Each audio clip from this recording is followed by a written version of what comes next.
I am a Christian pantheist and proud of it. We all know that Christianity traditionally has been a patriarchal religion. I think pantheism is a wonderful counterpoint to that and rebalances the world, because pantheism is so full of birthing, the earth, the mother, and there is no conflict between creation and the beauty of the pagan world, which says there is a bit of God in everything. Why should those be in conflict? I'm a small artist. He is the great artist. But I know when I create something, when I write a poem or a song, that I put something of myself into the creation that stays there even after it is finished. And so I can't imagine that God, being the greatest of all artists, does not leave some of himself in everything that he made. And that's what the pantheists believe, and the pagans, that everything is filled with spirit.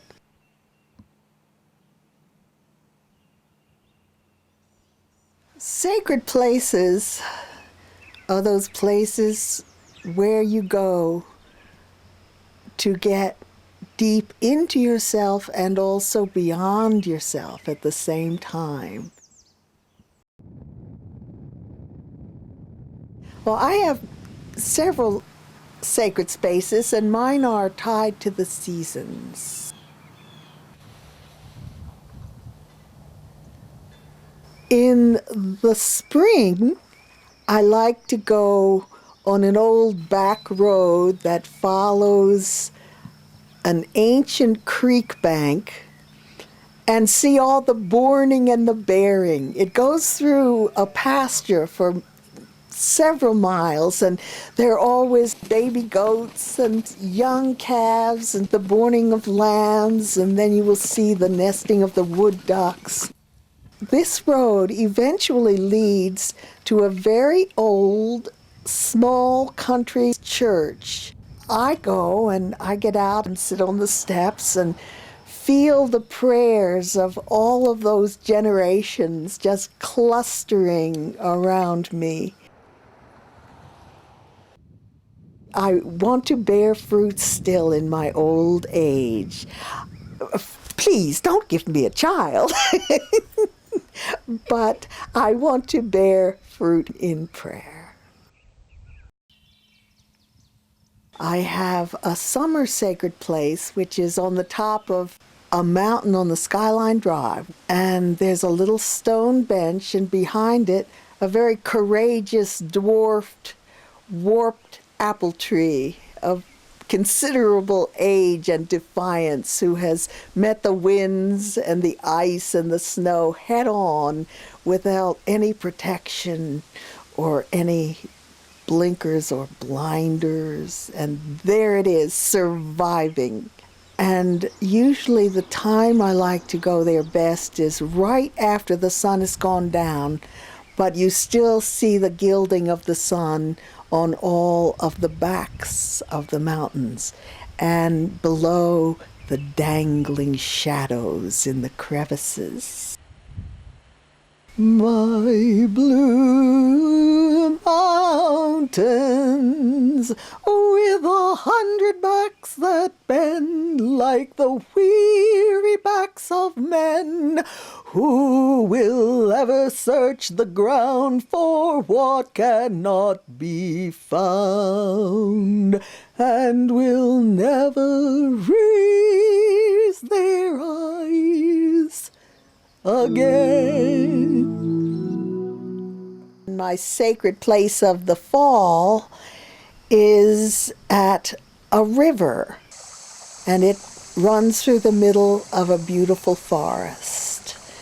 And I watch the glorious colors of the leaves falling into the water and being washed away by the talking water, like the moments of my life.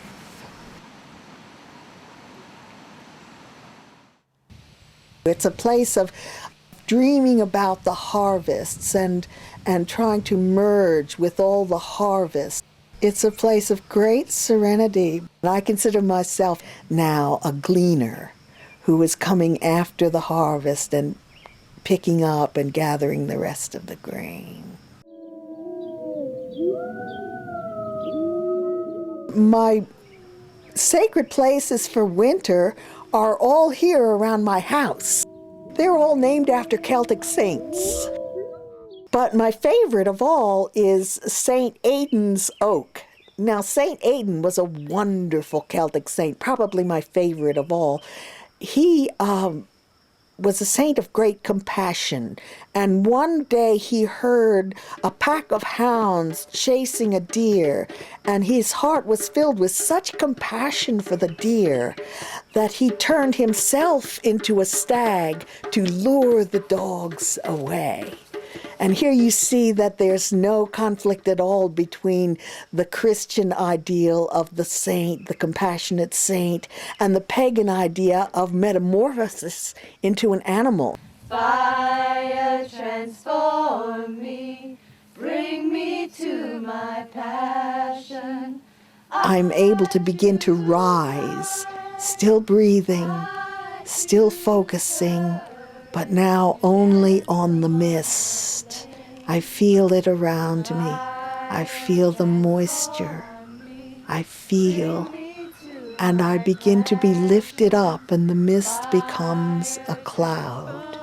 And I am lifted up and up beyond the senses, beyond consciousness, until I believe I am one with the healing majesty of God.